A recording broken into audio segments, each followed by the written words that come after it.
he has an amazing voice and a pretty big range, and I thought when Ryan started singing, we'd have to move the key and Ryan just was just killing it, and he actually brought, of course he did, because he's a brilliant actor, he brought this thing to it that we never actually imagined, that just took the song into another sort of emotional realm, because he was Ken. He had been living as Ken for 3 months, so he's singing our song, and he's singing it as Ken, not as opposed to Ryan Gosling.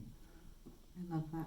I want to come back to that in a second, but Eileen, the sound of Barbie Land is so fantastic. Like, you listen to those little details.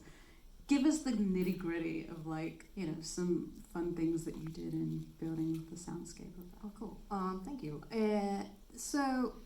Early on, you know, in my early conversations with Greta, she wanted to explore, like, you know, what sounds we would hear in Barbie Land, you know, because, you know, nothing is alive and it's mostly interior world, so there's no wind, no water, even trees have no leaves, there's no rustling, but it's important to Greta that, you know, it sounds, it feels pleasant and inviting. And one of the first things that she mentioned was like she wants the sounds to feel authentically artificial. So say, you know, the things that Barbies use, she wants it to sound almost like sounds in the commercial, where when the audience hears it, they and sees it, they want to have it.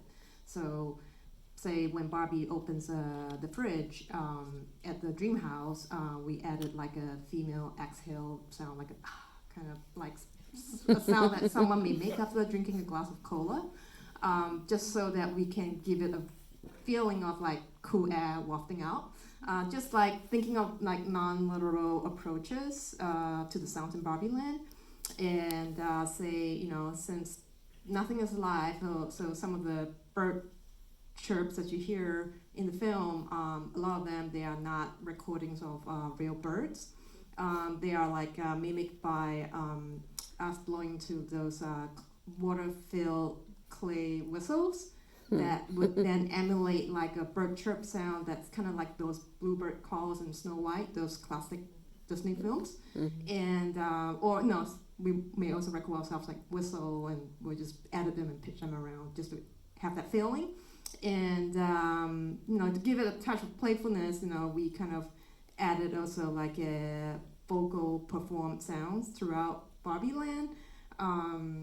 It's almost like a touch of playfulness. So like it's almost like imagining if a human were to be playing with Barbie dolls and the sounds that they may make.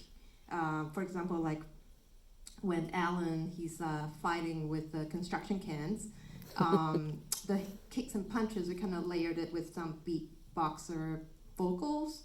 And like when like Gosling he ran towards that giant plastic wave in Malibu Beach early on in the film, and then he hits it and he flies into the air, and so we kind of added like this layer of vocal imitated airy swishes, kind of like just. It's kind of odd, but you know, since everything in Barbie Land, you know, that it shouldn't feel like too dangerous. It still needs to be pleasant, even though something's bad's happening. So that's one of the few things that we did. Or like, you know, no water. So like when Barbie takes a shower, earlier on we experimented, and we tried like adding like some, you know, trying to imagine like as though like the speaker in the bathroom, you know, like in the toy. But then we tried playing like shower sounds, but it felt weird to Greta and us too, because we don't see water. So you know, after several tries, we tried it without any sound, and then but then I thought, oh well, it needs to feel pleasant, so let's try some like rain stick, you know, flowing kind of sound that snuck in under it. So yeah, so that's like, you know, a bunch of various different things, but all in all, we still need to make it kind of feel kind of real in a sense. So we didn't want to make it like distracted from to the audience. Are you gonna sing as you come along? Welcome, Andrew Wyatt. Straight on the plane from New York, from Burbank. He's made it here in time.